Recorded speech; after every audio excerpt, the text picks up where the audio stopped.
उत्तर प्रदेश के जौनपुर एमआईएम को लेकर काफी सुर्खियों पर है। एमआईएम का दावा है कि जौनपुर एमआईएम का गढ़ बन चुका है, लेकिन वहीं अखिलेश यादव भी जौनपुर को लेकर काफी चिंतित नजर आ रहा है।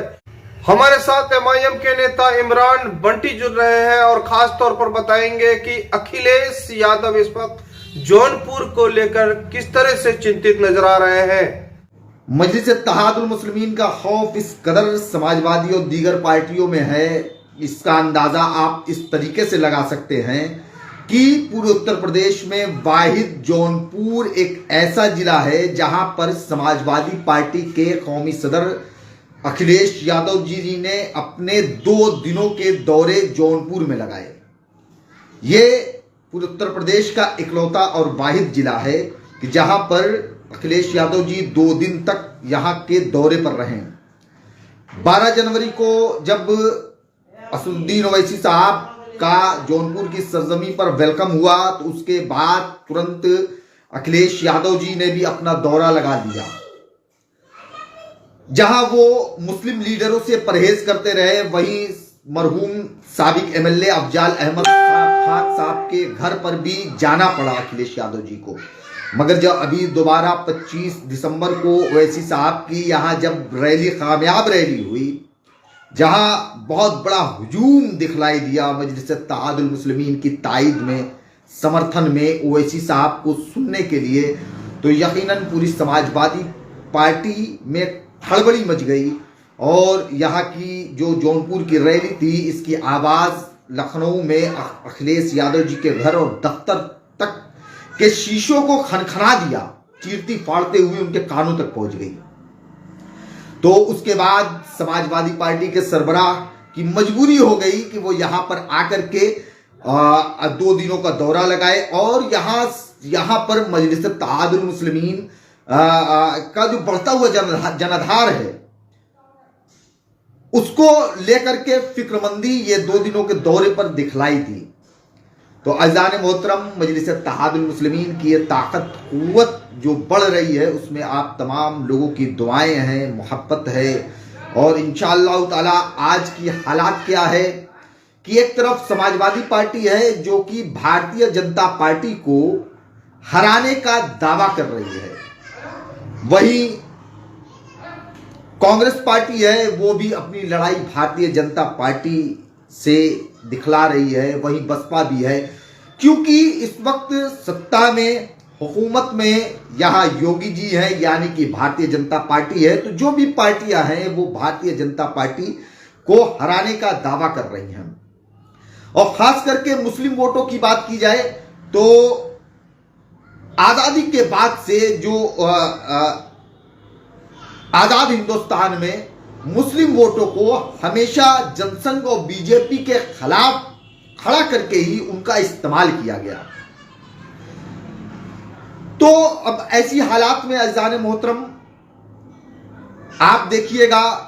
कि 74 सालों से मुसलमान सिर्फ बीजेपी को हराने के नाम पर कभी कांग्रेस पार्टी को, कभी समाजवादी पार्टी को, कभी बसपा को, जहां जैसा हालात बनती थी वैसे मुसलमान हमेशा वोट करता रहा। मगर हालात खास करके मुस्लिम तबकात की देखी जाए तो वो बहुत ही खस्ता हाली है। जब बैरिस्टर असदुद्दीन ओवैसी साहब ने उत्तर प्रदेश के अंदर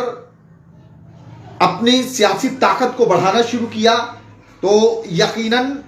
उससे समाजवादी पार्टी, कांग्रेस और जो तमाम जो मुस्लिम वोटों को अपने साथ में लेती रही, तो उनके जहन में कहीं ना कहीं एक डर और खौफ बरपा हुआ। आज की हालात क्या है जाने मोहतरम, आप देखिएगा कि प्रदेश का जो यादव समाज है वो कहीं ना कहीं भारतीय जनता पार्टी के जानिब, चाहे वो 2014 का लोकसभा का इलेक्शन ना हो, 2017 का विधानसभा का इलेक्शन ना हो, चाहे 2019 का पार्लियामेंट का इलेक्शन ना हो, चाहे वो यादव समाज हो या अदर बैकवर्ड्स की तमाम बिरादरी या दलित समाज भी हो, उसके अच्छे खासे तबके वो भारतीय जनता पार्टी को अपना वोट किया।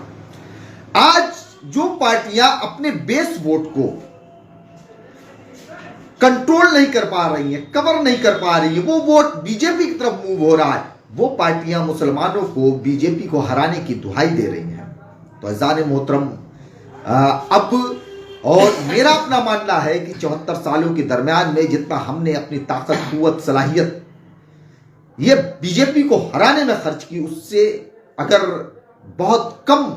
ताकत, कुव्वत और सलाहियत हमने अपनी क़यादत, अपनी पार्टी, अपनी परचम को मजबूत करने के लिए किया होता तो यकीनन आज हमारी जो हालात है वो आज से कहीं बेहतर होती। आप तसव्वुर कीजिए कि जिन कौमों ने अपनी सियासी कुव्वत, ताकत को अख्तियार किया, हजारों साल से दबी कुचली हुई कौम दलित, वो आज कहीं ना कहीं पहले से बहुत ही बेहतर हालात में है। आप देखिएगा कि जब तक सत्ता में नहीं थे यादव समाज, उनकी क्या हालात थी, आज वो कहीं ना कहीं समाज के मुख्य धारा से जुड़ करके वो यहाँ रह रहे हैं। मगर अगर मुसलमानों की बात की जाए तो आज उनकी हालात बहुत ही ज़्यादा ख़राब है। आज उनकी आवाज़ को उठाने वाला कोई नहीं है। जगह जगह उन पर जुल्म और ज़्यादतियाँ होती हैं, उन पर मजालिम के पहाड़ तोड़े जाते हैं, मगर कोई लीडर उनकी बात, उनकी तर्जुमानी करने के लिए खड़ा नहीं होता। यहाँ तक कि जिनको अब तक हम लोगों ने वोट किया, चाहे वो कांग्रेस पार्टी हो, चाहे समाजवादी पार्टी हो, वो भी मुस्लिम मसाइल से इस वक्त मुकम्मल तरीके से दूरी बनाए हुए हैं। ऐसी हालात में हमारी क्या जिम्मेदारी होनी चाहिए, तमाम चीज़ें समझने की ज़रूरत है।